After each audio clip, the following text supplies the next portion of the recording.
Ladies and gentlemen. Is the show started?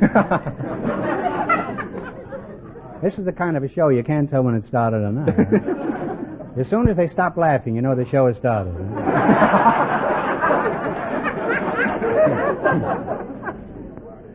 Ladies and gentlemen, the secret word tonight is key. K-E-Y. Really? You bet your life.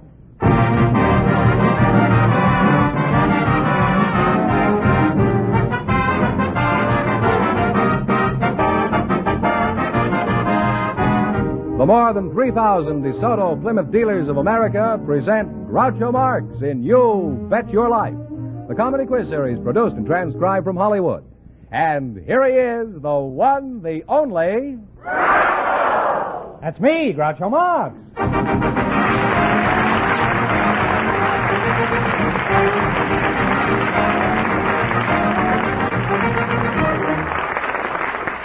Well, here I am again with $2,000 for one of our couples. Fenneman, who's first to try for it? Well, we invited some press photographers and some construction workers to the program tonight. And just before we went on the air, our studio audience selected press photographer Ida Wyman and construction worker Perry Swinney. Meet Groucho Marx right over here. Welcome for the DeSoto Plymouth dealers. And if you say the secret word while we're talking, you'll divide $100 in cash. It's a common word, something you always have with you, or is that right? Or something you always use, or something like that. I'm not sure what it is, but it's a common word, and if you say it, you'll get paid. And if you don't say it, I'll get paid.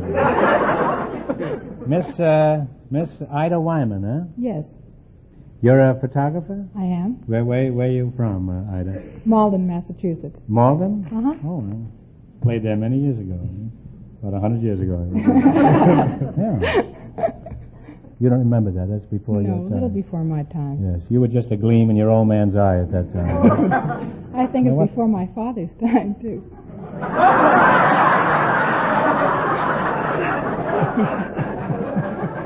I'm sorry, it was a gleam in your great-grandfather's eye. Does that go back far enough to suit you? Huh? She's going to be difficult. Huh? You're a construction worker, Mr. Sweeney? Right. You pronounce it Sweeney or Swinney? Swinney. Where you from, Perry? Well, I'm from, was born in Venice, California. Oh. That is where In Venice a is gondola? now. No, I was born before they had gondolas down there. Oh, what did they have down there when you were born? Your mother and father, I guess, huh? Are you married? Yes. You are. How about you, Flashbulb? Are you married? Yes, I am. You look very familiar to me. Have I ever been familiar with you? I'd remember if you were.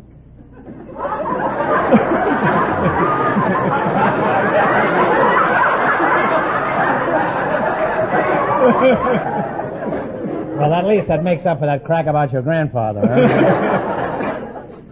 Perry, what company do you work for? I work for the Pacific Crane and Rigging Company in Los Angeles. Mm-hmm. Just what kind of a construction worker are you, Mr. Sweeney? Steel work and rigging. Could you tell us just how you go about building a modern skyscraper? What's the first thing you do? Well, the first thing you move in after the foundation is in. Yeah. We've you got move- the foundation in already. Take in your equipment to set up your guy derrick. Guy Derrick. He used to play fullback for Ohio State, didn't he? Oh, What is a guy derrick, eh? Well, the guy derrick is composed of a mast, a boom, and you generally set them up with a gin pole. A gin pole, eh? Every pole I knew drank brandy, eh? What's the gin pole? It takes a load, picks up the load. That's and, this pole, all right, eh? This is the shakiest building I've ever been in. What about you, Tripod? Let's talk about your job. How do you know what pictures to take? I take the pictures that the editor assigns to me. Parties and sometimes a murder or two. Just the usual humdrum things, eh? Suppose you were assigned to a big murder. What's the first thing you do? Well, I'd shoot the corpse. Now, that's a little redundant. You wouldn't have to do that. The corpse is already dead. Now, what's the next thing you do? Well, if there were any witnesses to the murder, I'd shoot them, too. Who are you working for, a magazine or Murder Incorporated? Now, you've shot everybody in sight. What's your next step? You give yourself up? No, I take the plates back to the office. The negatives, you mean? Yes, the negatives. What do you do with them then? Well, I'd put them in the developer, then wash them, then they'd go into the hypo. Yeah, I've got a brother named Hypo. Huh?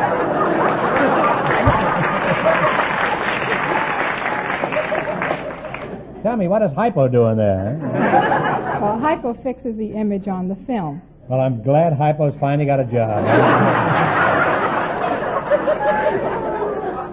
I've been worrying about him lately. Huh? Well, you make a very interesting couple, and if I ever need a picture of a skyscraper, I'll call on both of you.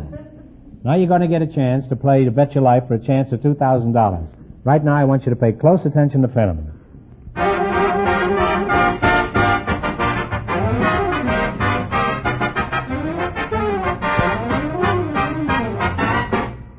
One good way to judge a car dealer is by the quality of the product he represents.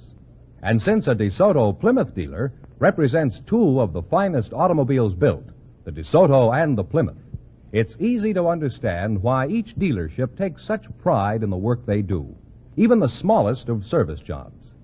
For behind each DeSoto Plymouth dealer stand two great names.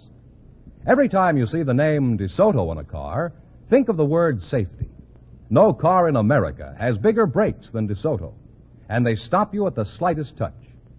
DeSoto has safety rim wheels, your very best protection in case of a blowout. And for added visibility, there are bigger windows both in the rear and in front, and it's safety glass, of course. And all dealers who sell DeSoto also sell Plymouth. So look for those two great names linked together, DeSoto, Plymouth.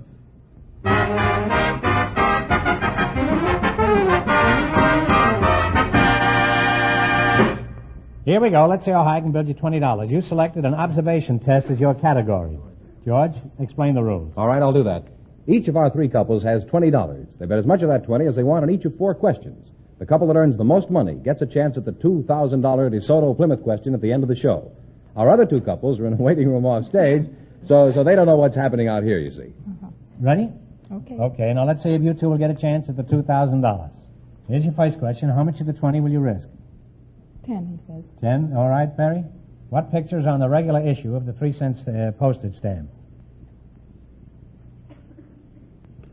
Washington. Do you agree with I that? didn't get that question. What picture is on the regular issue of the 3-cent postage stamp? Oh, Lincoln.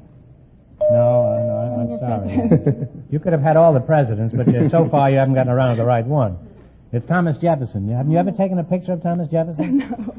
I I used a lot of stamps. Well, Should that's have a remembered shame. it. Now, how much have they got? They now have $10, Groucho. All right, remember you're going for $2,000. Now, how much of the 10 will you try? He says $10 is going to bet all of it, huh? All right, the standard typewriter has how many rows of keys? How many rows? 5. You agree with that, Perry? No, I'm sorry, it's 4. How did you happen to pick this category? I don't know. Now, get this one right and you'll win $10. No coaching from the audience. Who is buried in Grant's tomb? I know that one. Grant.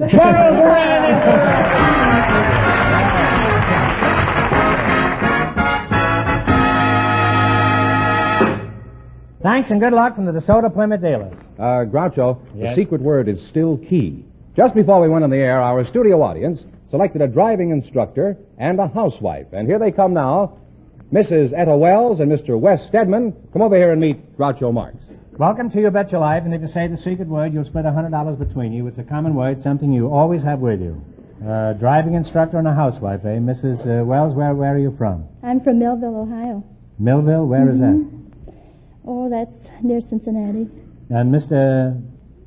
Stedman, eh? That's correct. Where are you from? Sioux City, Iowa. Sioux City. You look like Leo Carrillo. Good.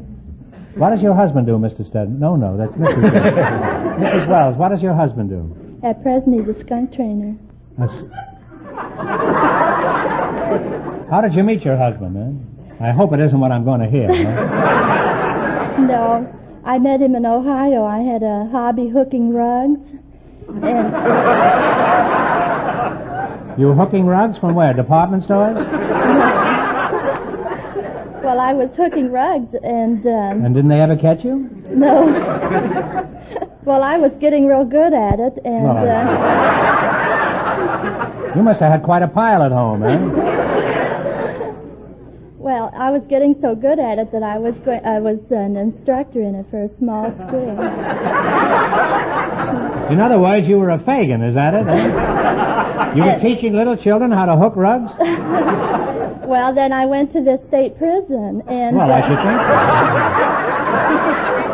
well, I answered an ad, and it was the state prison. You mean they advertise for convicts in Ohio? I should think they'd be able to get plenty without advertising.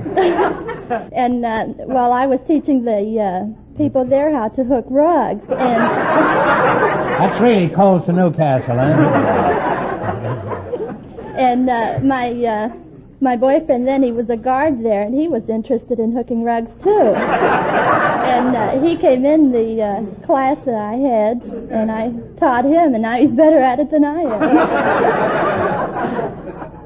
And how often are you allowed to visit him?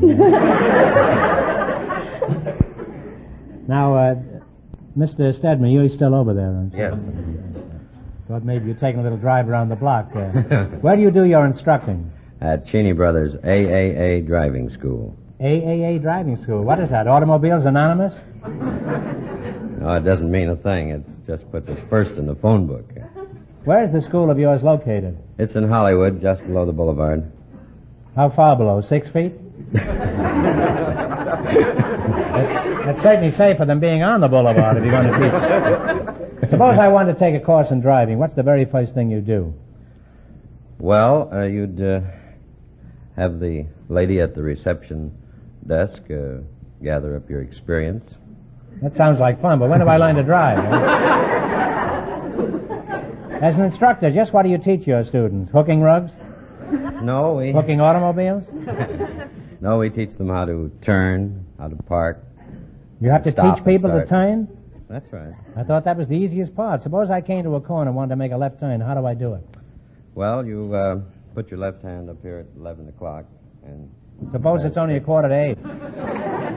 you start to turn the wheel and cross your hands as you're turning the wheel until you've completed your turn and gone on about. Well, skip it. I'll make a right-hand turn. By the time I followed your instructions, I'm 12 blocks past my corner. Now, would you like to take some driving lessons from Mr. Stedman here? No, I don't think I would. Why not? I already know how.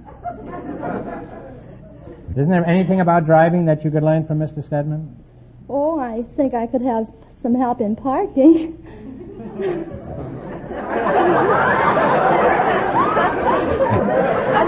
Could you introduce her to the science of parking? I'd be delighted. Why, you rascal, you. Mrs. Etta Wells, you've been driving a long time? Mm-hmm. How much do you know about your car? For example, what is the carburetor? It has something to do with a motor. That's absolutely right. You must be married to a mechanic, eh? Now, Mrs. Wells, suppose you had to park your car on a very steep hill. Now, what would you do to make sure your car would be there when you got back? I'd lock the door.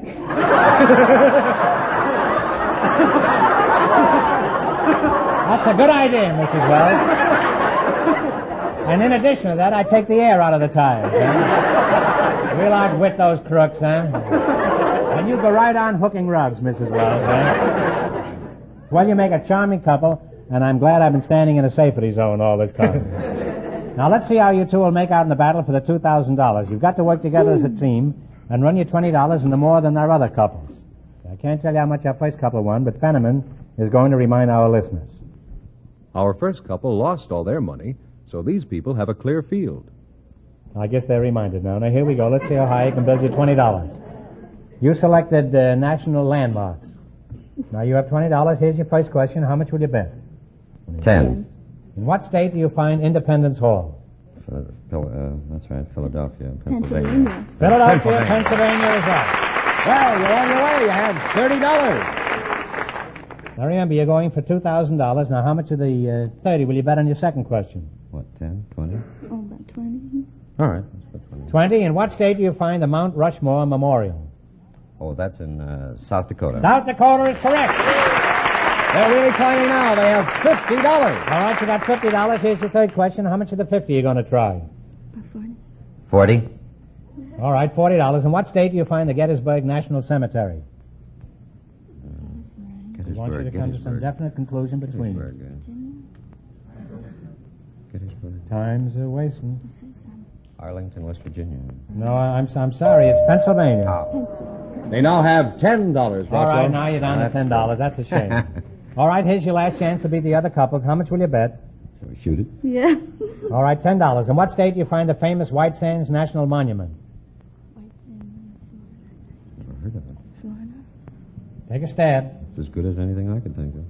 Florida? No, you've had a very unfortunate evening. It's New Mexico. It's the famous government experimental ground. Now, you get this one right and you get $10, and no help in the audience, please. When was the War of 1812 fought? That's not too easy, you know. As far as I know, it must be 1812. 1812, yes. Thank you very much.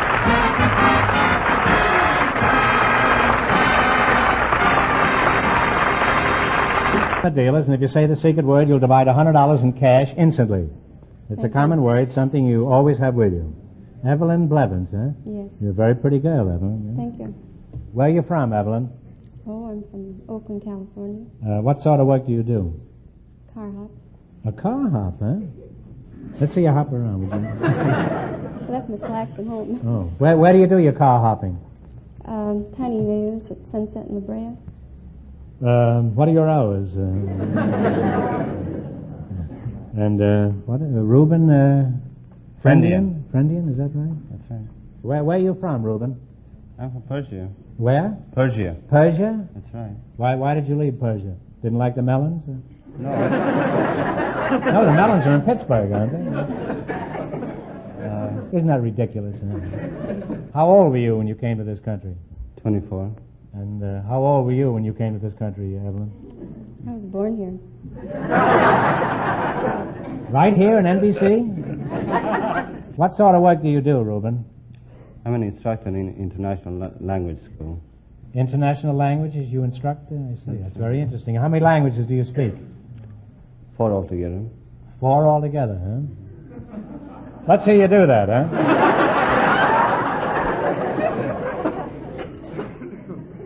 What languages do you speak, Reuben? Persian, Armenian, Russian, French, and English. Mm-hmm. Do you think you could teach me to speak Persian? I think so. You can learn. What makes you so sure you could teach me anything? Well, a 2-year-old child can speak. I think you can. You mean some of your pupils are only 2 years old? No, the kids in Persia are 2 years old. They speak Persian.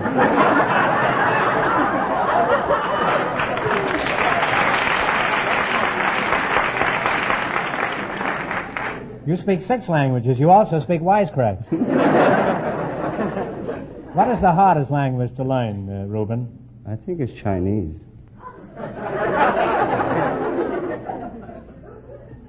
Well, I gave you a good cue there, but why is that, huh? Well, See, years ago, the Chinese used to wear cues. Now, that would have been a tremendous joke 35 years ago. I just got in this racket too late, that's all. What's the easiest language to learn? For me, Persian, but some people...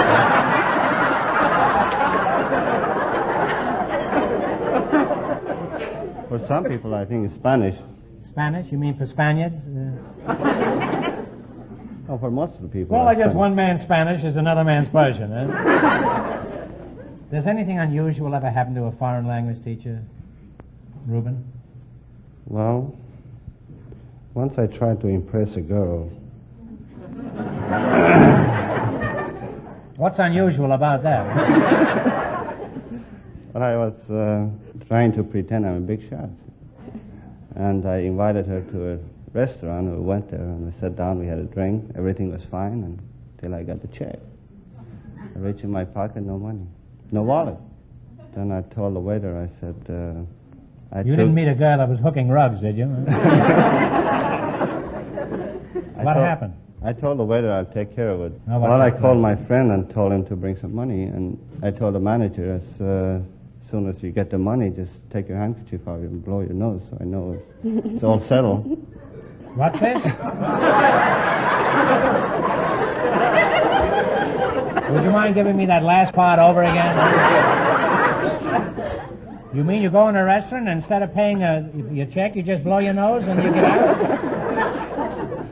Is that a Persian custom? No, that was our sign. And I told the manager, if you get the money, just blow your nose. So I can see the handkerchief. Oh. Well, you don't go to any restaurant where the manager hasn't got a cold, is that it? Are you married, Reuben? No. Why not? Well, just didn't get a chance. What kind of a man are you looking for, Evelyn? Oh, tall, handsome, kind, generous. That likes to do things I like to do. Well, I imagine he would. Would you be interested in Reuben here? Well, I don't know him very well. Well, Reuben is tall, he's handsome, you have a good job. Do you like the same things that Evelyn does? I don't know what she likes.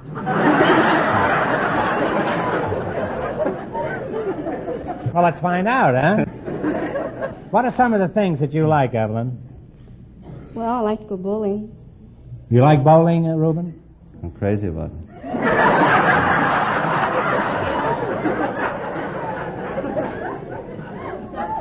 What else do you like, Evelyn? Well, I like to go down and take a dip at the Y once in a while.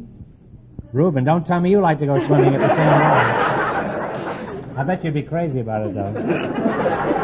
Well, Reuben, so far you're getting along swimmingly. Tell me, are you kind? Yes, Are you generous? I think so. Do you leave a big tip for the waitress after lunch? Yes. Let's say you were at Evelyn's drive-in with a friend and the bill came to $2.65. How much would you leave? 20 cents.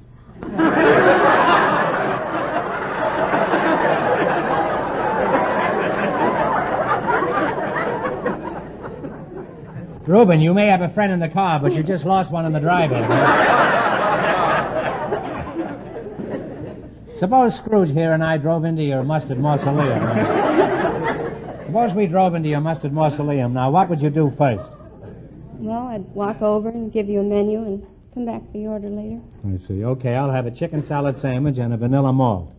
Now, what do you have, Pinchpenny? Oh, I don't know. I take chicken sandwich and chocolate malt. Well, all right, hop along. Just don't stand there. Get our orders to the chef. Well, I have a Sally Rand, sliced chick, and 2 mammies, 1 choc, and 1 van. Well, I'm glad we have a foreign language instructor here. Now, Reuben, what do you think she said? I don't know, some sort of English.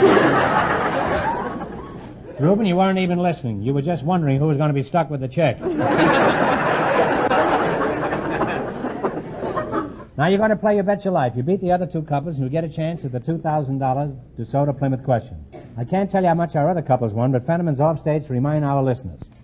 Our first 2 couples lost all their money, so this couple has a clear field. Here we go. Let's see how high you can build your $20. You selected capitals of foreign countries as your category. Here's your first question. How much will you bet? 10. What is the capital city of Austria? If you don't know, guess. Must be some city in Austria that you know. Nothing? Nothing. Oh, that's a shame. Well, you've lost $10. Now you've only got $10 left. Well, the answer is Vienna. Oh. You should have known that, Reuben. A man who speaks 5 languages. 6 including drive-ins. Now, remember, you're going for $2,000. Now, how much of the $10 will you risk? $5. $5. What is the capital city of Cuba?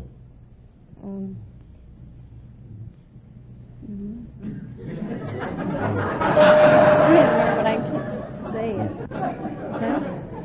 You're right. Argentine?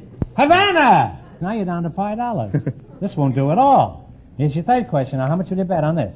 The whole thing again. All right. What is the capital city of Greece? Athens. Athens is correct. Well, it's finally on the way. They have $10 now. All right. Now you're rolling. Here's your last chance to beat the other couples. How much of the $10 will you try? The whole thing? Shh. How much? The whole thing. All right. What is the capital city of Poland?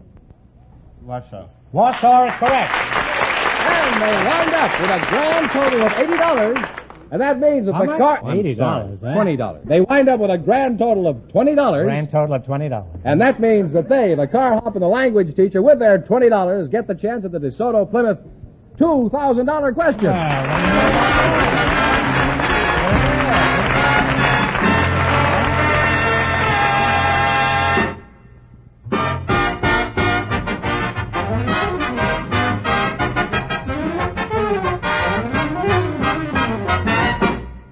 In addition to the investment you have in your car, there's the importance it plays in your everyday life.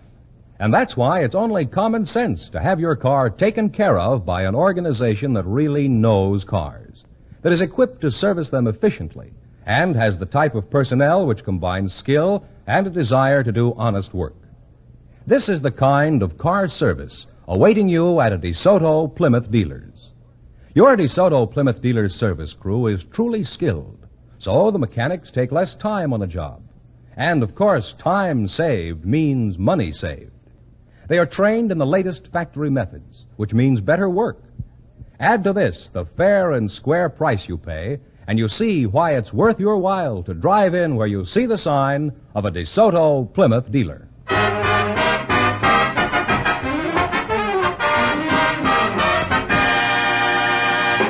All right, here we go for $2,000. I'll give you 15 seconds to decide on a single answer between you, so think carefully. And please, no help from the audience. Here it is. In 1733, James Oglethorpe established an American colony made up mostly of men from the debtors' prisons of England. What was this colony? It is now a state.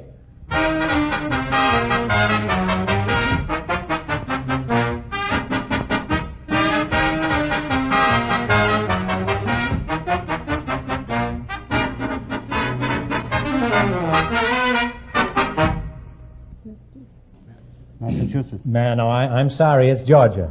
The correct answer is Georgia, so that means the big question next week will be worth $2,500. Well, you lost the big money, but you won how much? They won $20. $20 in the quiz. Congratulations, and thanks to both of you. Thank you very much.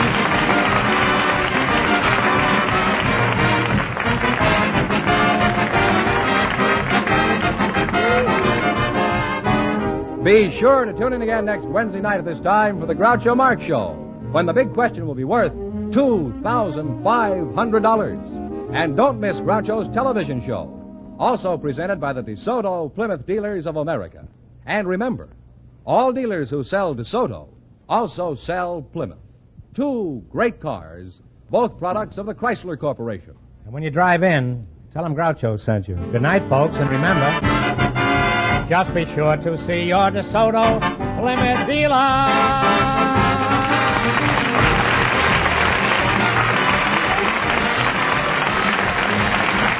Folks, here's a reminder from the National Safety Council. When you're in your car, be a wise driver, not a wise guy. You Bet Your Life, transcribed from Hollywood, is produced by John Goodell, directed by Robert Dwan and Bernie Smith, music by Jerry Fielding. This is George Fenneman signing off for the more than 3,000 DeSoto Plymouth dealers from coast to coast.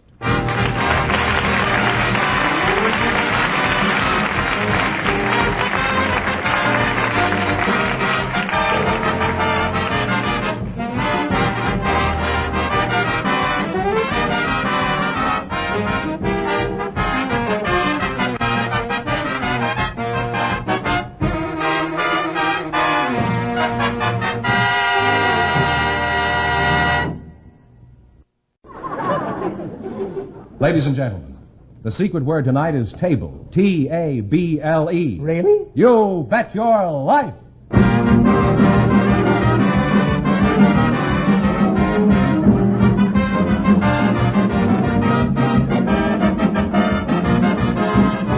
The more than 3,000 DeSoto Plymouth Dealers of America present Groucho Marx in You Bet Your Life, the comedy quiz series produced and transcribed from Hollywood. And here he is, the one, the only... Groucho! That's me, Groucho Marx.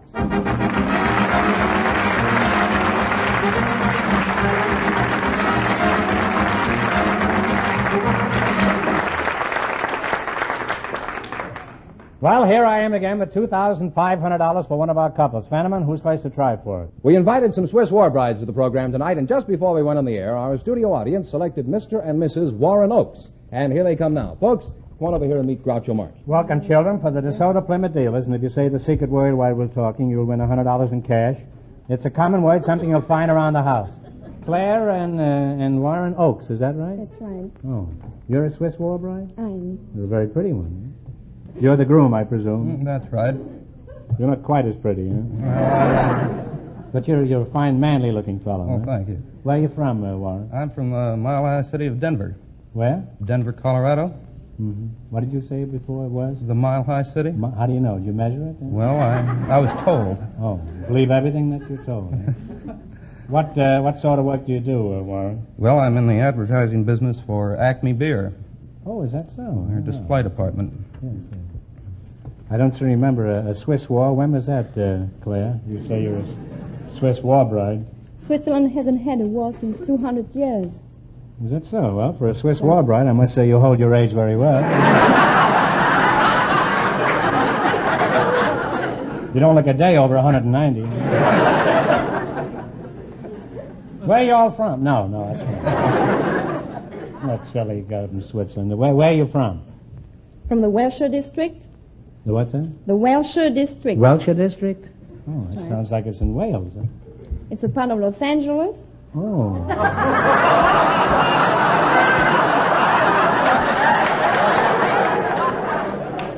Oh, Wilshire, you mean, eh? Well, that's practically in Switzerland. Eh? That's a very cute suburban accent you have. Is that pure native Californian, Claire? No.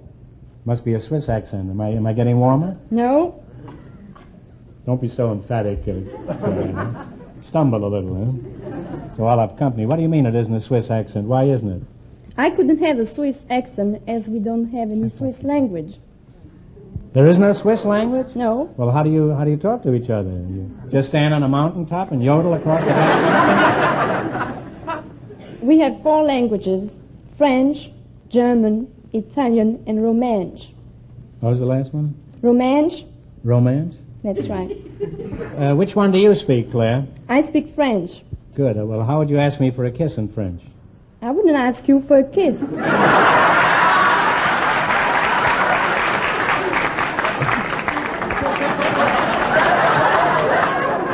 Well, why not?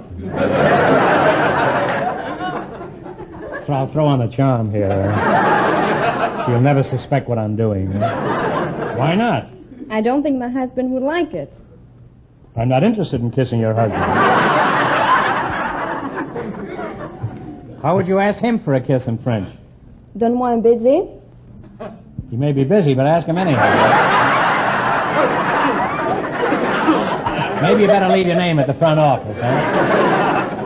Well, could you tell us something about Switzerland? What is it noted for? It's scenery, watches, and cheese. Watches and cheese, huh? I suppose you watch the cheese through those little holes, huh? You know, I've often wondered, Claire, why do they have those holes in cheese? Is that to get on the other side? No, that's another joke. Why do they have those holes in cheese? Why not? I say everything twice, so the first time, just ignore it, huh? And if you're smart, you'll ignore it the second time, too. Now, why do they have those holes in cheese? That's the third time. I'm pretty sick of it myself now. Why not again? Why not again? Well, that's as good an answer as any. Why not? Why not have holes in everything? Why not have holes in donuts? We have them. They have holes in... Really, that's me. Too little and too late, huh? I knew they had holes in socks, but that's just a personal... Now, when you think of Switzerland, Warren, what comes to mind first of all? Well, I think that above all is beautiful scenery. What else do you think of when you think of Switzerland? Secondly, I think of the wonderful cleanliness of the country. Is that all that Switzerland means to you, Warren? Wasn't there something else in Switzerland that you'll never forget? Well, there is something there. That's the beautiful cows. What was that? Beautiful cows. Beautiful cows, huh? That's right. They have big bells around their necks. They have bells around their necks. Huh? I'm afraid you're not very romantic. I was thinking of Claire, but if you'd rather think of cows, I'll think of Claire. Now, Claire, in America, when a girl wants to find herself a beau, she just goes to the nearest drive-in. How do the girls get a man in Switzerland? In Switzerland, we have clubs. Well, that sounds effective.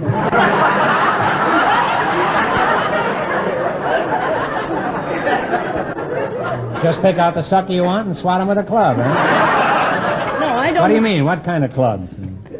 I don't mean that. We have social clubs for sports. For sports? That's right. Well, you're saying the same thing over again in different words, that's all. Now, there's just one more thing, Claire. All Swiss are traditionally good yodelers. Can you yodel? No, I can't. You can't? Can you sing any kind of Swiss songs? Oh, I could sing you a Swiss nursery rhyme. I'd like that. I'd like that. Ainsi font, font, font les petites marionnettes. Ainsi font, font, font trois petits tours et puis s'en vont. That's very sweet, isn't it? Huh?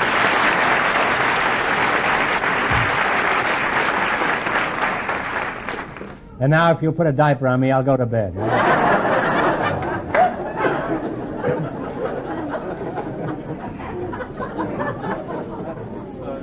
That was really very pretty, Claire, and that song sounded almost as sweet as you look. Now, in just 1 minute, you're going to play You Bet Your Life for a chance at $2,500. Now, right now, I want you to pay close attention to Fenneman.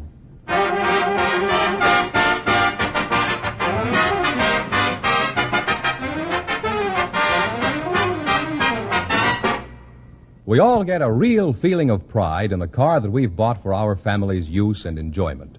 And believe me, the DeSoto Plymouth Dealers of America are just as proud of the two fine cars that they make available to the public.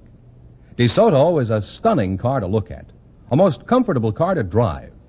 It's a car that's been engineered to bring the American motorist the best of everything. For example, take DeSoto's brakes. No car in the country has bigger. This means they stop you quickly, at high speed, and they stop you with little effort, because they respond to the slightest of pressure on the pedal. DeSoto also has a special new parking brake, completely independent of the wheel brakes, another safety feature found in very few other cars. And remember, all dealers who sell DeSoto also sell Plymouth. So look for those two great names linked together, DeSoto, Plymouth.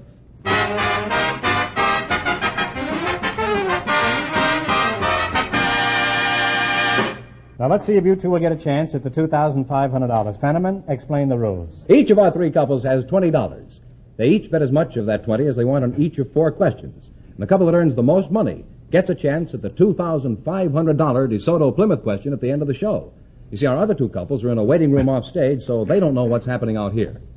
All right, now here we go. Let's see how high I can build you $20. You selected foreign monetary units as your category. Here's your first question. How much of the 20 will you risk?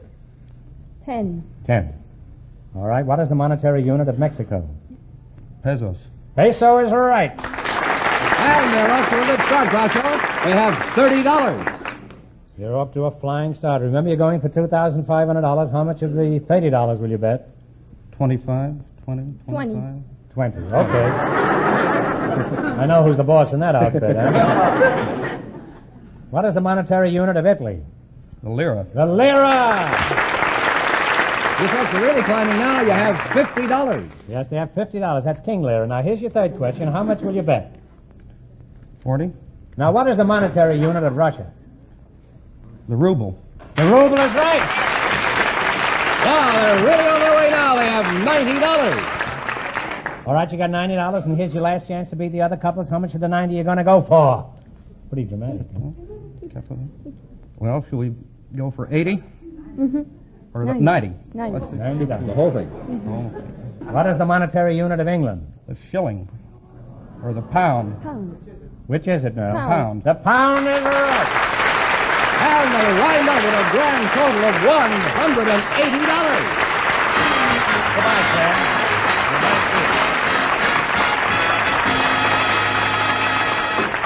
Thanks and good luck from the DeSoto Plymouth Dealers. Groucho, the secret word is... Just call me Mr. Marks if you don't mind. Mr. Marks, the secret word is... Call me Groucho. Mr. Groucho, Oh, call me Mr. Marks. the Call secret me word. Charlie. I'm sick of both of them. Harpo, the secret word is... Now I can't talk. I'll go. Say, what's the matter? You're not calling me Chico, eh? It's table. Chico is a table? What kind of nonsense is this, eh? Well, I was trying Stick to... to your business, Pat. All right, I I'm will. not getting paid after being funny. It's eh? right down here. We invited some home economics teachers to the program tonight, and just before we went on the air, our studio audience selected Miss Rosabelle Murchison. Her partner is a typical husband from the audience, Mr. Robert Farnham. Folks, come on over here and meet Groucho Marx. Welcome to You Bet Your Life. And if you say the DeSoto Plymouth secret word, you'll divide $100 in cash. It's a common word, something you'll find around the house. Mrs. Rosabelle Murchison, is that right? That's correct. You're married, Rosabelle, then? Yes, I am. Unfortunate. What does your husband do for a living? He's an attorney. Even more unfortunate. A home economics teacher and a typical husband, eh? Robert Farnham? That's me. You're the typical husband, eh, Robert? Yes. I guess so. You guess so, eh? Typical husband, all right. No mind of his own.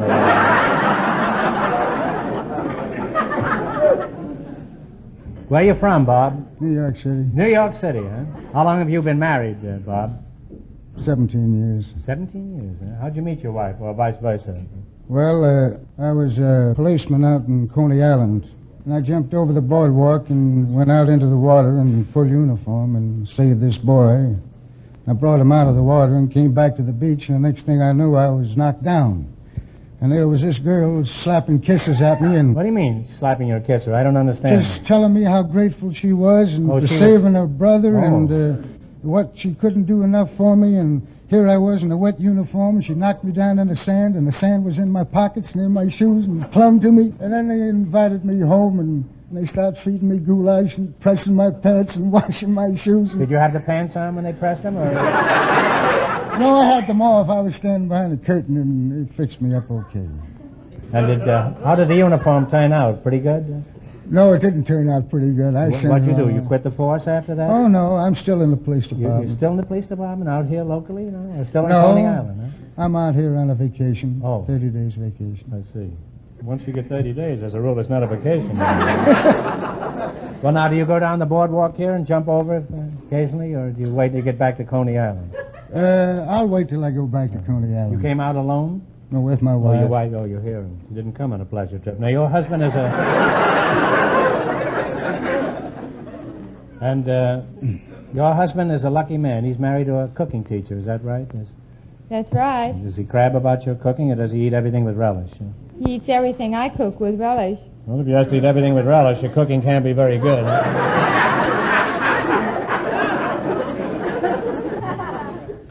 Now, how do you go about teaching your pupils to cook, Rosabelle? What's the first thing you do? Well, the first thing that we do in the laboratory is acquaint them with all the utensils, such as the casserole, the double boiler, the frying pan, the spatula. You forgot the most important thing. What about the can opener? All right, now I'm familiar with everything in the kitchen except the cook. As a matter of fact, I'm pretty familiar with her, too, but besides cooking, what do you teach your students, or is that enough? Oh, how to use the salad fork and the cocktail fork, for instance, which one is which, and so forth. Bob, what is the difference between a cocktail fork and the other kind?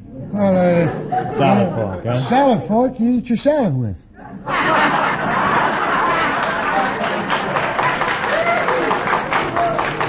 Oh, that's logical. And you drink your cocktails with a cocktail fork, huh? Besides that, the 3 cocktails, who cares? Bob, suppose you went to a big formal dinner. How could he be sure he's using the right fork, Rosabelle? How could Bob be sure? Well, he should watch the hostess and use the same one she does. Well, I've nothing against the hostess, but if I must use the same fork, I'd want it washed first. I don't want the hostess washed. I just want the fork washed. I don't know whether they heard that. I don't want the hostess washed. I just want the fork washed. I guess they heard it, huh? Well, Bob, you're going to be a social flop. Now, let's see how you two will make out in the battle for the $2,500. You got to work together as a team and run your $20 no more than our other couple. Can't tell you how much our first couple won, but Fenneman's going to remind our listeners. The Swiss war bride and her husband won $180. Here we go. Let's see how high you can build you $20. You selected food and drink. How much you going to bet at the $20? $10? Got the whole thing. Let's make it 10. Okay. Now, here's your first question. You're going to bet $10. What is the main ingredient of Welsh rarebit? Cheese, and it may either be milk or beer. You don't have to go any further. Cheese is fine, huh? And you're off to a great start. You have $30 now. Remember, you're going for $2,500. How much of the $30 will you bet? 20. $20. What kind of liquor is used in crepe Suzettes? Brandy. Brandy is right. Now you folks have $50. Here's your third question. How much of the 50 are you going to try? 40. $40. All right. What fruit is used in a Waldorf salad? Apples. Apples is right. That's climbing now. They have $90. You got $90, huh? 80. You're going to bet $80, huh? You're really giddy, aren't you? Here's your last chance to beat the other couples. Now, what is the main ingredient of catsup? Tomatoes. Tomatoes is right. And they wind up with a grand total of $170.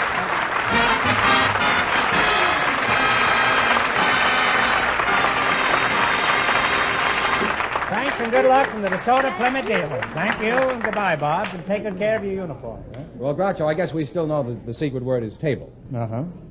Just before we went on the air, we went searching through our audience tonight for people with unusual occupations. And here come the two who were chosen to be on the program, Miss Margie Dean and the Sideburn Kid. Come on over here, folks, and meet Groucho Marx. Welcome for the DeSoto Plymouth dealers, and if you say the secret word, you'll split $100 in cash. It's a common word, something you'll find around the house. Miss Margie Dean, eh? That's your name, and the Sideburn... Oh, I hadn't seen you before. Huh? How long have you been out here? Sideburn Kid, huh? Yeah. All right, Sideburn, come out from one of those bushes. I see you. What's your real name? The Sideburn Kid. I mean your real name. Well, everyone calls me the Sideburn Kid. You're lucky. You should hear what everybody calls me. I'm not through with you, Gabby. I can still see you through a haze there, but I'll be back to you in a minute. Huh? Margie Dean, eh? Where are you from, Marge? I was born in Boise, Idaho, but I've been in California since I was 5. Since you were 5? Mm-hmm. You remember Boise at all? No, I don't. Do you have any little Boise or girls? No, sir, I don't have. Mm-hmm. Are you married? No. I'm relieved by that answer. Now, Margie, Fenneman says you have an unusual occupation. Just what is it? I teach parrots to talk. You teach parrots to talk? Yes. Could you teach the Sideburn Kid how to say his name? Certainly could. That's a peculiar occupation. How did you ever get into that kind of a job? Well, I had the bird given to me as a gift. Somebody gave you the bird? Uh-huh. And what is his name? Fibber. Is Fibber a boy parrot or a girl parrot? I don't know. Does Fibber talk? Very much so. Mm-hmm. Why don't you ask Fibber what is... On the other hand, it's probably not important. Not important except to another parrot. Mr. What did you say your name was? The Sideburn Kid. You're the same fellow who was here a minute ago, right? I hope so. What does your wife call you? Well, she calls me just about what every wife calls her husband, and a lot of nice names when she wants a lot of nice things, you know. Like what? Honey, sweetheart, darling, and, well, it just continues on, you know. I guess so. Oh, to be in England now that June is here. I don't know what I do over there. I mean, with a pound at $1.90 now. What does the draft board call you? They don't. I got 6 kids.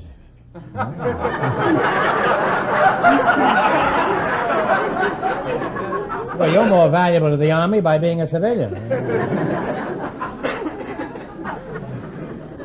Well, Kid, I'll just call you Kid, huh? That's all right. From your cowboy hat and cowboy pants and cowboy boots, I imagine you're a streetcar motorman. Is that right? No. Seriously, what is your profession? Huh? No, I twirl the ropes and I'm a bullwhipper. A bullwhipper? Isn't that against the law, whipping bulls? No, I don't whip bulls. I take my rope and use it to cut objects from people's hand, use it to do tricks, and use my rope to do tricks. I see. Could you teach me? Yeah, I can teach you. How? Well, you take the end of the rope in your right hand. Never mind. I was at the end of a rope once, and I'll be hanged if I'm going to go through that. Margie, let's talk about your parrots. What kind do you train? Mexican yellowheads. Mexican yellowheads? Why that particular breed? Well, they're very colorful, and they're very intelligent, and they're very lovable and affectionate. Well, in what way are they intelligent? I mean, well, for example, what do they do? For instance, in the evening, they'll be in the room just chattering away and carrying on wonderful conversations. Mm-hmm. And I'll go over and turn on the television, and believe me, they just are quiet immediately, and they don't utter a sound until the television set is turned off. The parrots watch the television? The television. And you say they're intelligent?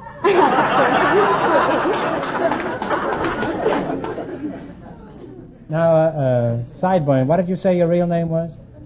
The Sideburn Kid. I'll just call you Old Ironsides, huh? Why are you called the Sideburn Kid? Well, I'm called the Sideburn Kid because I grow the sideburns. I didn't think it was because you wore shin plasters, huh? Why did you grow the sideburns? It makes me look older because when I was young, I looked too young and everybody called me a kid. So by having these whiskers, why, I passed for an age that I wanted to be a man then. I see. Well, wouldn't it have been simpler to grow a mustache? Well, everybody wears those. That's kind of common, I thought.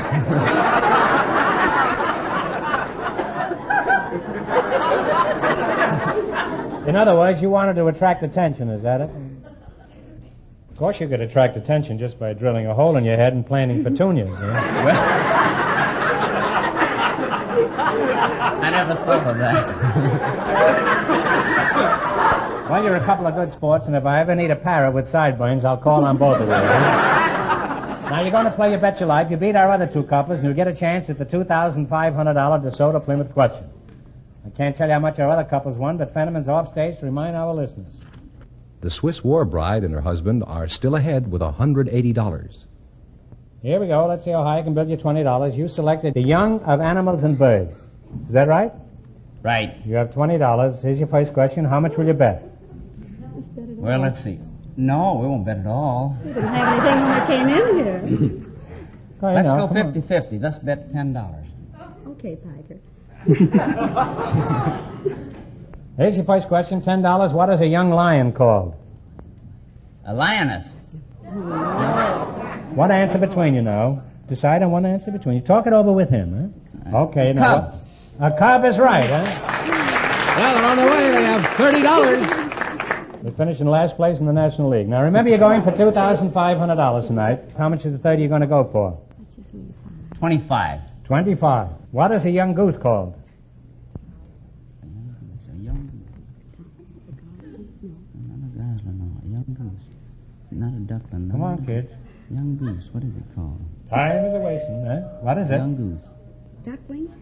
Oh, can't get goose. it. I'm sorry. It's a gosling. I think you own it. They have $5 now, Groucho. That's a shame. I'm terribly sorry, but $5, huh? that's life. It's also $5. Here's your third question. What is a young horse called? A colt. A colt is right. Huh?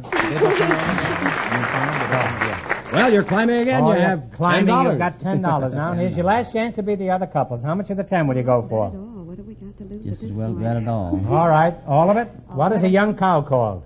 Calf. A calf is right. And they wind up with $20. Oh. And that means that the Swiss war bride and her husband with $180 get the chance at the DeSoto Plymouth $2,500 question.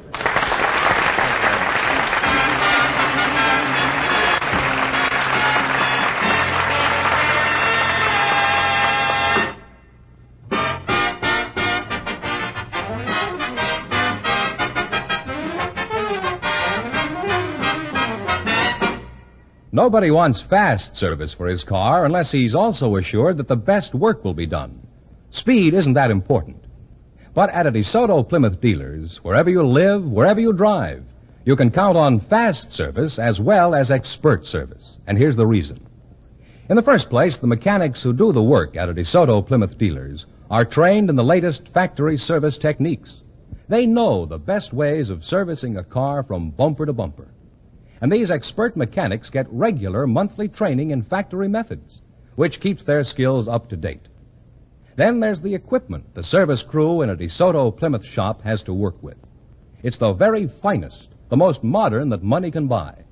So, naturally, skilled men working on a job with the best equipment available service your car better and get it back to you sooner. That's what fast service means wherever you see the sign of a DeSoto Plymouth dealer.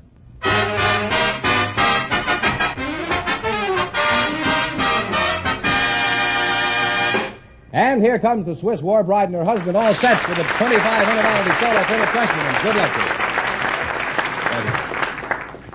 Here we go. All right. We go for $2,500. I'll give you 15 seconds to decide on a single answer between you, so think carefully, and please no help from the audience. Here it is. In the 1800s, millions of cattle were driven to market over a famous trail that went from Texas to Abilene, Kansas.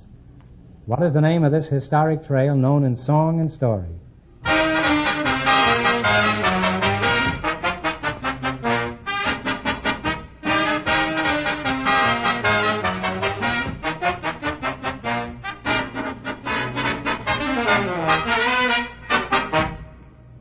All right, what is the answer you two have decided upon?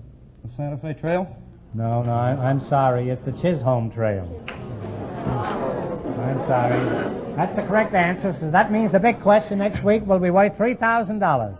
Well, you lost the big money, but you won how much? $180 in the quiz. $180 in the quiz. Congratulations, and thanks to both of you and to all of our other contestants. Good night. Thank you.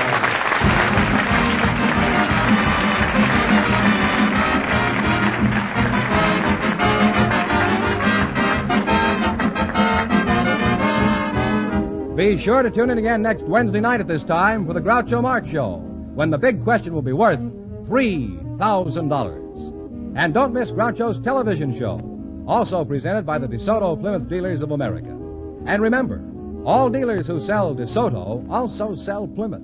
Two great cars, both products of the Chrysler Corporation. And when you drive in, tell them Groucho sent you. Good night, folks, and remember, just be sure to see your DeSoto Plymouth dealer.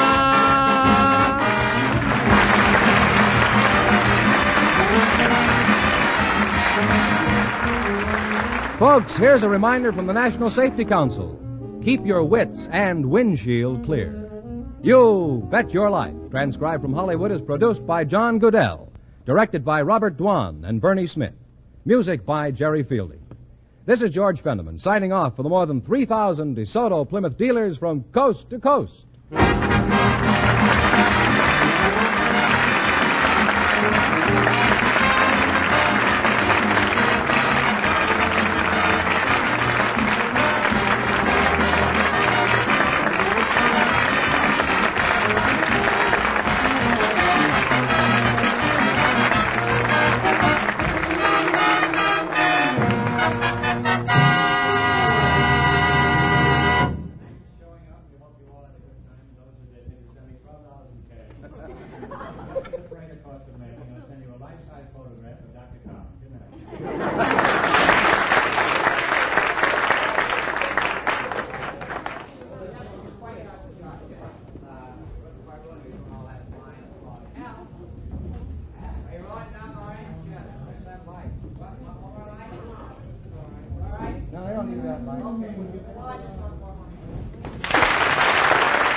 And here he is, the one, the only... Groucho!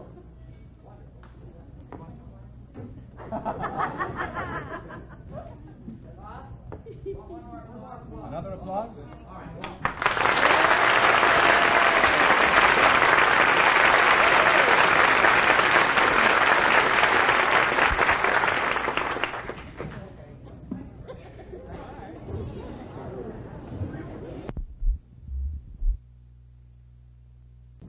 Ladies and gentlemen, the secret word tonight is book.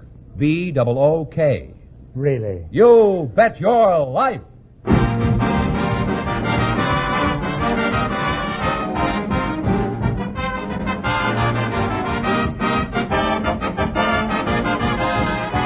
The more than 3,000 DeSoto Plymouth Dealers of America present Groucho Marx in You Bet Your Life, the comedy quiz series produced and transcribed from Hollywood.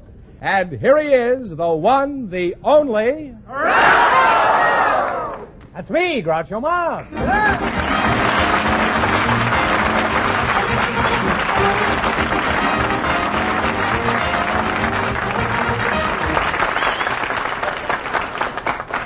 Well, here I am again with $3,000 for one of our couples. Fenneman, who's first to try for it?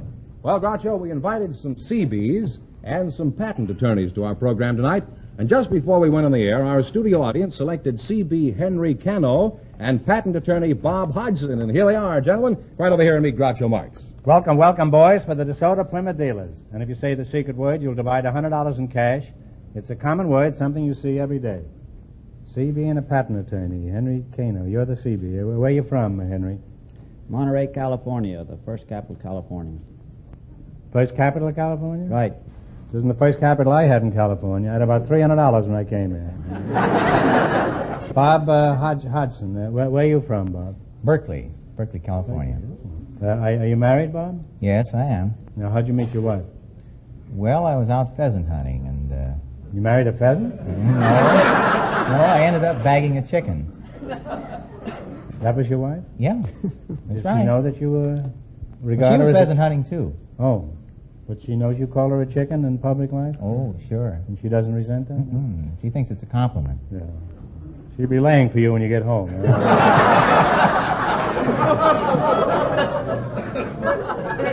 Henry Cano, how long you been in the service? 12 years, sir. 12 years. I don't want to seem to be too curious, but may I ask how old you are? No, go ahead.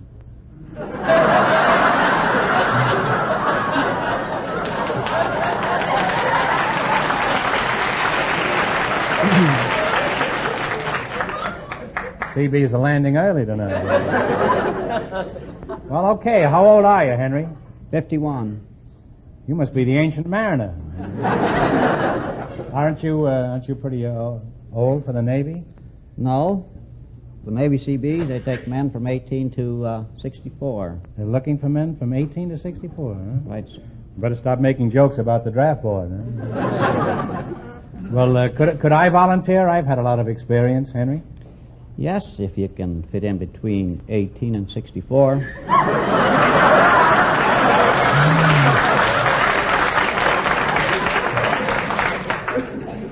Well, I'm reluctant to reveal my precise age, Henry, but when those patriots dumped that tea in Boston Harbor, I opened every bag for them. And, Bob, you're a patent attorney, eh? What's the difference between a patent attorney and an ordinary lawyer? Well, a patent attorney specializes entirely in patent matters. Well, you're just the man I'm looking for. Would you be interested in getting me a patent on my smokeless tobacco? Smokeless tobacco? Uh-huh. Well, what good is that if you can't smoke it? Well, it's for chewing. Suppose I had a really good invention. Would you get it patented? If it's really good, if it's any good. Mm-hmm. If it's any good, I'd patent it myself. What do you have to know about my invention? Well, what is it? How's it work? Oh, it's good for 1,000 things. You can open padlocks with it. You could pin the baby's diaper, wire typewriters together. Now, how would I get a gadget like that protected? It sounds to me like a hairpin. Skip it. Would you be interested in a hot mink coat? This one is really hot. It's still on the mink. Now, ship ahoy. Do you always wear a sailor suit like this? Oh, not always. Sometimes we wear jeans. You do, eh? Whose jeans? And what is she wearing all this time? Why, jeans are dungarees. Oh, dungarees. And where do you wear your jeans? Oh, around the base.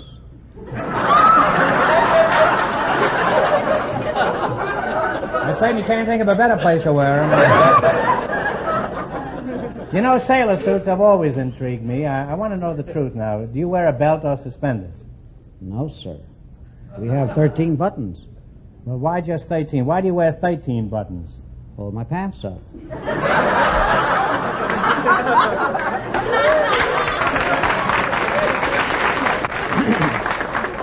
That's the first time I was ever stung by a sea bee. Now, exactly what do the sea bees do for the Navy? Well, they're out on the advanced bases, building airstrips, ammunition dumps, fuel dumps, dry docks, just about everything that's possibly be done while the sea bees can do it in the advanced bases. Now, what is a dry dock? Is that a dock that won't get prescriptions? That's right. Now, in all your years in the service, has anything unusual ever happened to you? Yes, one Christmas Eve, we were stationed in Midway. Midway to what? Midway in the Pacific. Well, on this particular Christmas Eve... I may throw you in irons before the evening is over. All right, here you are at Midway. What happened? Well, on this Christmas Eve, beer was awful hard to get a hold of, and we saved up our chits so we could have this beer on Christmas Eve. We had enough chits to get 2 cases of beer. And, of course, we couldn't drink it any place. We had a hideout in the revetment. We're having a lot of fun drinking beer, and in walks the Marine with a grenade in his hand. And he says, "Scatter!" And he pulled this grenade out of his pocket, pulled the pin, and he throwed it amongst us. We run, and we hit the deck about 100 yards from where the revetment was. So we lay there for about 10 minutes. No noise, no explosion. So we went on back there. There was no beer and no Marine.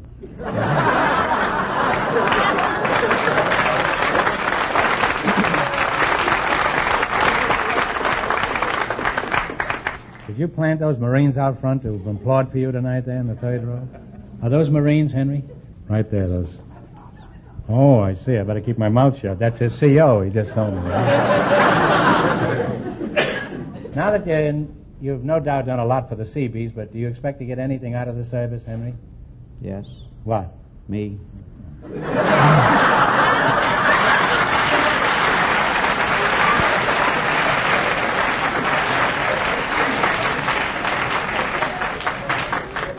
Well, have you tried slugging the Admiral?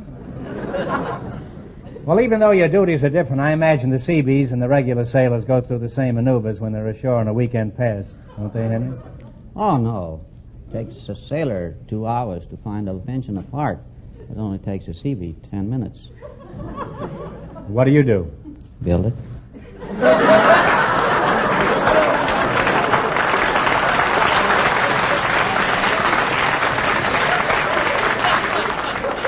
And Henry, while you're building that bench, the Marines come along and take your girl away. Oh, you don't know the Seabees. No, but I know girls, huh? Well, you make an unusual couple, and if I ever need a park bench, I'll consult my attorney. Now, in just 1 minute, you're going to play your Bet Your Life for a chance at the $3,000 question. Right now, I want you to listen carefully to what Fenneman has to say.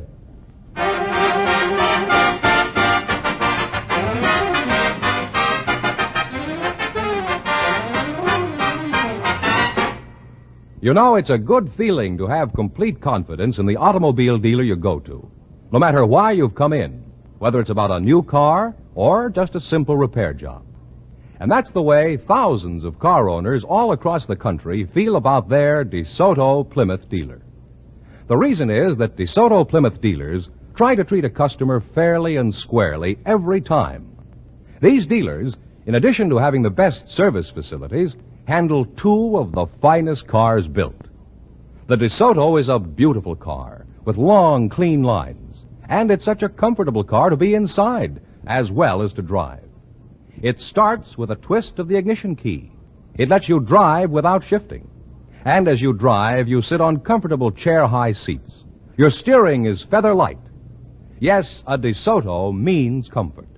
And remember, all dealers who sell DeSoto also sell Plymouth, the car that likes to be compared. So look for those 2 great names linked together, DeSoto, Plymouth.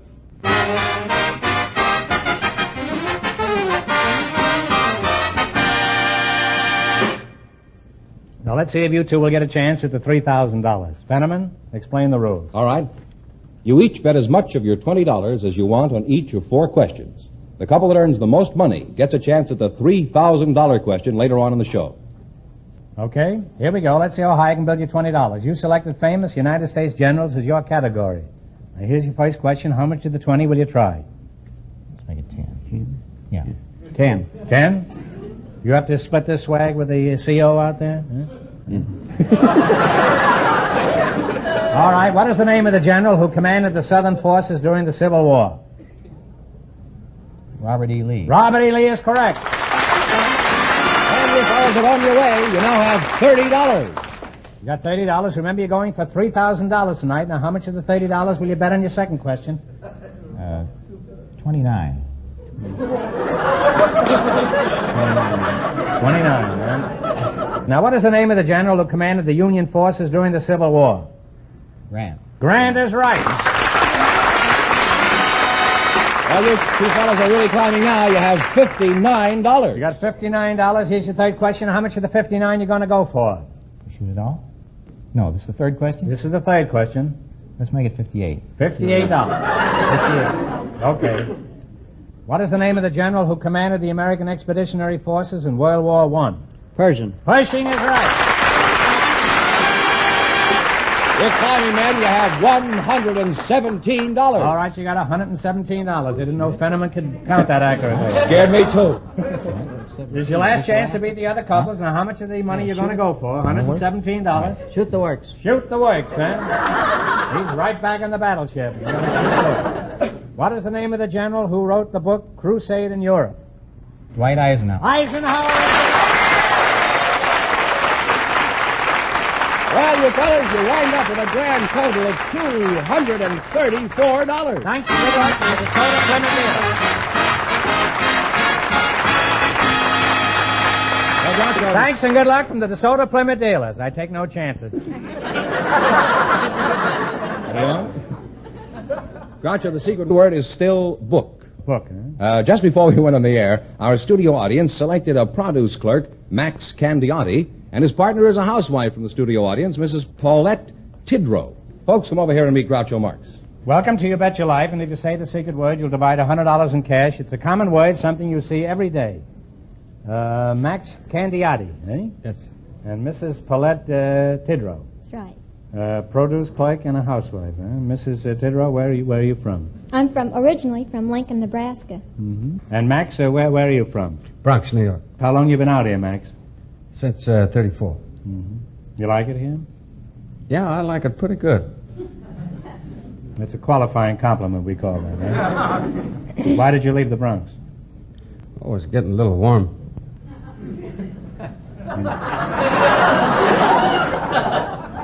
Is it safe for me to delve further into this, or should I quit now?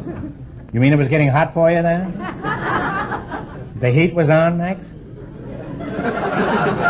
Okay, I won't grill you. How long have you been married, Paulette? I'll call you Paulette, huh? Oh, 5 long and happy years. And how many short and miserable ones? I'm only kidding. One look at you and I can tell you that you're deliriously happy. Now, you say that you're a produce clerk, Max? Yes, sir. I've often heard the word produce. Just what does it mean? Well, produce is fruits and vegetables. Then actually you're a fruit and vegetable clerk, is that it? That's right. Why didn't you say so in the first place? How does a produce clerk meet his wife? Did you like her looks, so on Valentine's Day you sent her a dozen cauliflowers? No. Well, did her carrot top appeal to you? Oh, she's a brunette. I'll root something out of this guy. Was it her peaches and cream complexion? No. Didn't she care a fig for you? No. Well, I guess it's true. You can't get blood out of a turnip. Okay, I give up. How did you meet this tomato? In a fruit market.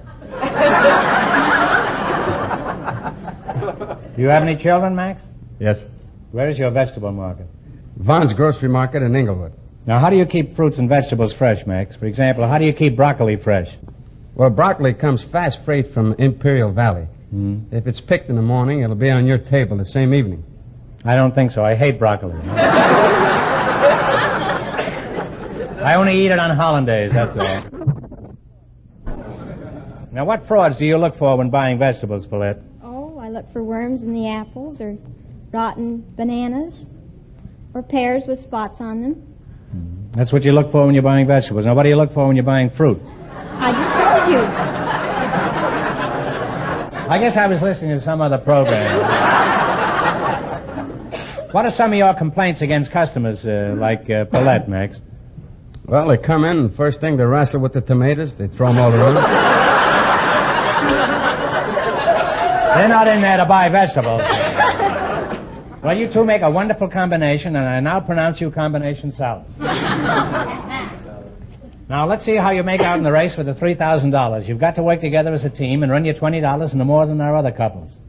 I can't tell you how much our first couple won, but Fenneman's going to remind our listeners. The CB and the attorney won $234. Here we go. Let's see how high I can build you $20. You selected Radio Masters of Ceremonies. Now, how much of the 20 are you going to try? 10. $10? All right. Who is the quiz master on People Are Funny? Art Linkletter. Art Linkletter is right. Well, then, you have $30. Remember, you're going for $3,000 tonight. Now, how much of the 30 are you going to try? 20. $20. Who asked the questions on Double or Nothing? Walter O'Keefe. Walter O'Keefe. You're climbing there. You got $50. You got $50. How much of the 50 are you going to bet? 40. All right, here's your third question. Who is the MC on Queen for a Day? Jack Bailey. Jack Bailey is right. $90. You got $90. Here's your last chance to beat the other couples. How much did you bet? 85. 85. Who is the quiz master on Truth or Consequences? Ralph Edwards. Oh, you wound up in a grand total of $175.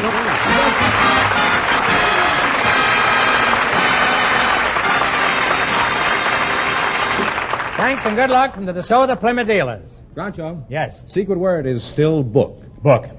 We invited some school teachers and some expectant fathers to the program tonight, and just before we went on the air, our studio audience here selected Patricia Cronin and Gil Sumner, and here they come now. Folks, come over here and meet Groucho Marx. Right there. Well, welcome, youngsters, for the DeSoto Plymouth dealers, and if you say the secret word, you'll divide $100 instantly. It's a common word, something you see every day. You're a right pretty girl. Oh, well, thank you. Looks like somebody in the movies. I don't know who it is. I know it isn't me, but... Miss Pat Cronin, you're a school teacher? Yes, sir. My gosh, why did I ever quit, huh? Whereabouts? I teach at Dakota Street School. Where are you from, Pat? I was born in Los Angeles. I never had a teacher look like you.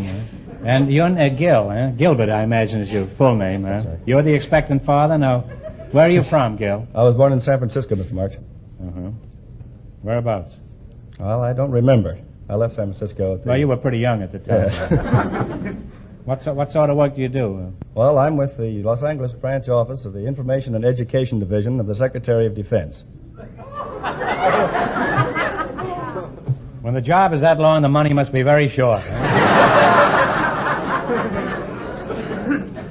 Is this your first experience at fatherhood, Gil? It sure is. Well, if you're an expectant father, what are you doing here? Well, my wife's not expecting for a few days yet. How do you know it'll be in a few days? Well, that's what the doctor says. How do you know the doctor isn't talking through his stethoscope? Now, what preparations have you made for this new arrival? It may be here any second, you know. Well, I've gotten a layette, and a crib, a trailer tot, and a box of cigars, and... A box of cigars? Yeah. You got a box of cigars for that kid? That's kind of silly. It may be a girl. What else have you got for the youngster? Well, I made arrangements for my mother-in-law to come over and help take care of it, and take care of my wife. And, she'll probably smoke the cigars.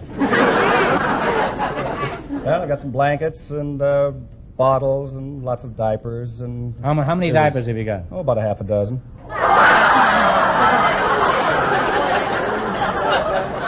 Nothing's too good for that kid, eh? And that's just about what he's getting, eh? Are you sure half a dozen will be sufficient? Well, I guess so. We're going to use a diaper service. That ought to be enough. Half a dozen diaper services, I think, will do it. By the way, what does your wife do? Well, right now she's expecting. Well, it's an interesting occupation, eh? It's not very steady, but it's interesting. Now, how do you think the new baby will affect your daily routine? Oh, it's going to make a big difference. You might just as well go down to the YMCA because you won't be noticed, you know. However, if you want to be noticed, go to the YWCA. When do you think your baby will start talking? Well, the book says about... Look!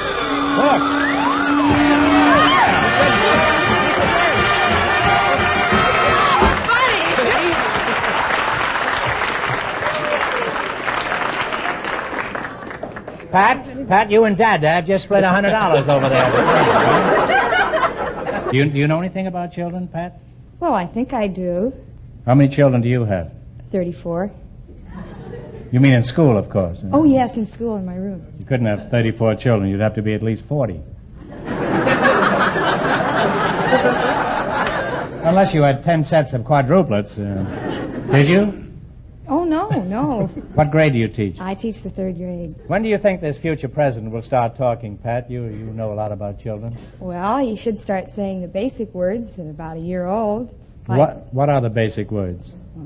Mama and Dada, baby. Kiss me, you fool.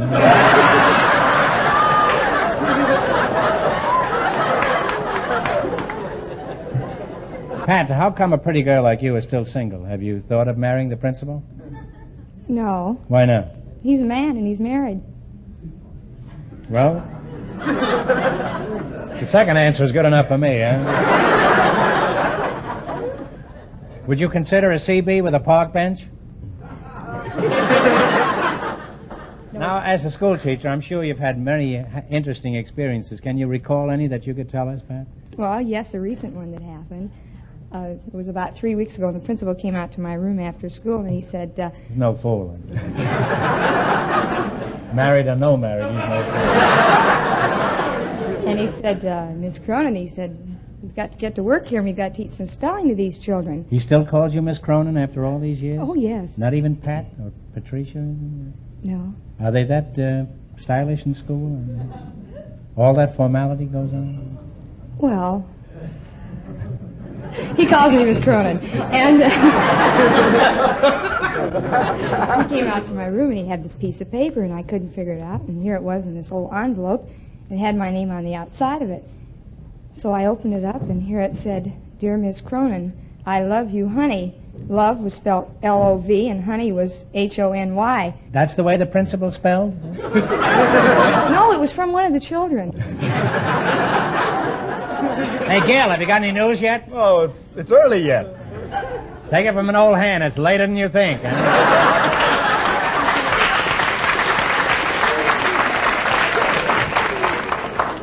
Well, I've kidded you both, but I want you to know that with our younger generation in your hands, we have nothing to worry about. Thank you very much. Except the principal. Huh? Now, we're going to play You Bet Your Life, beat our other two couples, and you'll get a chance at the $3,000 at the DeSoto Plymouth question. I can't tell you how much our other couples won, but Fenneman's off stage to remind our listeners. The CB and the attorney are still ahead with $234. Here we go. Let's see how high I can build you $20. You selected nursery rhymes, and this will be a good example of what they teach you at that school, Pat. Here's your first question. How much of the 20 are you going to try? 10. 10. Why did old Mother Hubbard go to the cupboard?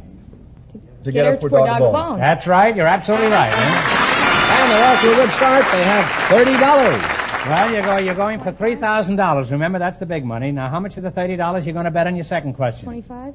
25? Well, it's up to you and Pappy over here. What did Peter Piper pick? A peck of pickled pebbles. A peck of pickled peppers. Right.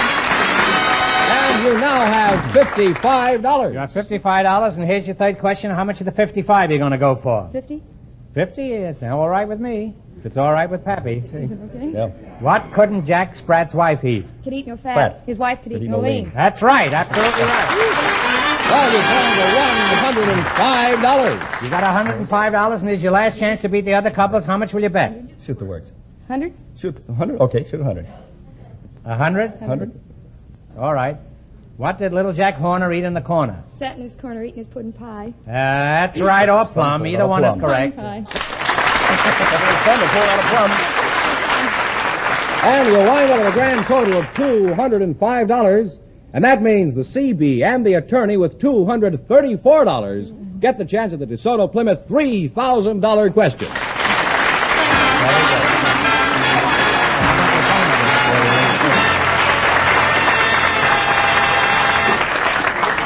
All right, well, give me the question now. In just a minute, we'll see if they're going to walk off with $3,000.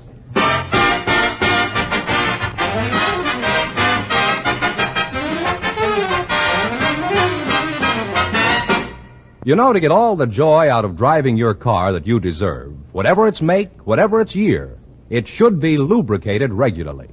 And there is no finer lubrication work done than at a DeSoto Plymouth dealers. Competent men do the job in a DeSoto Plymouth shop, and they have special information to help them.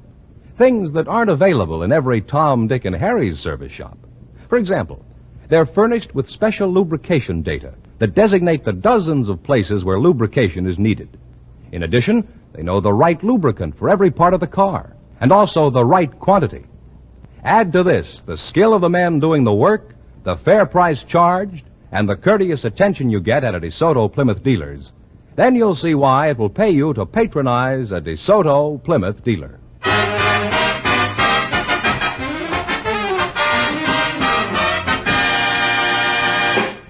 And here's the CB and the attorney all ready for that big DeSoto Plymouth question, Groucho.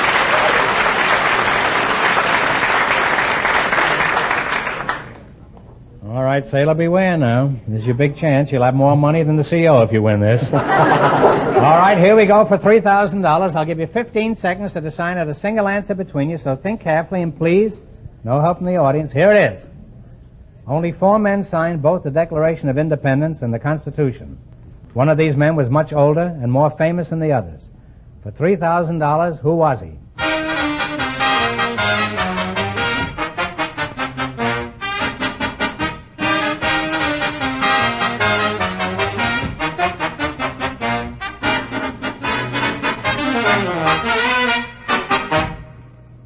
All right, what is the answer you two have decided upon?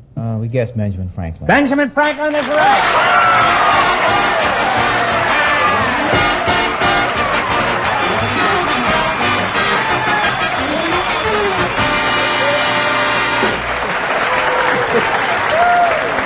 We did it.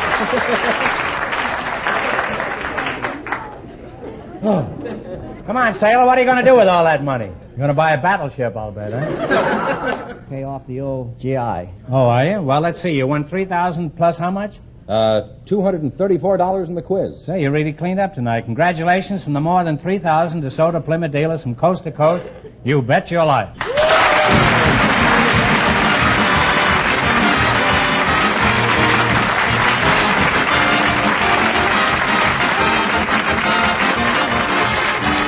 Be sure to tune in again next Wednesday night at this time for the Groucho Marx Show, when the big question will be worth $1,000. And don't miss Groucho's television show, also presented by the DeSoto Plymouth Dealers of America.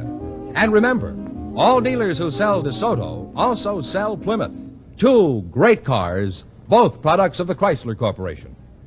When you drive in, tell them Groucho sent you. Good night, folks, and remember, just be sure to see your DeSoto Plymouth dealer.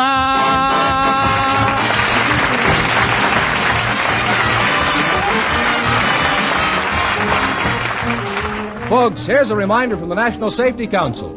You can't regulate the weather, but you can regulate your driving. You Bet Your Life, transcribed from Hollywood, is produced by John Goodell, directed by Robert Dwan and Bernie Smith, music by Jerry Fielding. This is George Fenneman, signing off for the more than 3,000 DeSoto Plymouth dealers from coast to coast.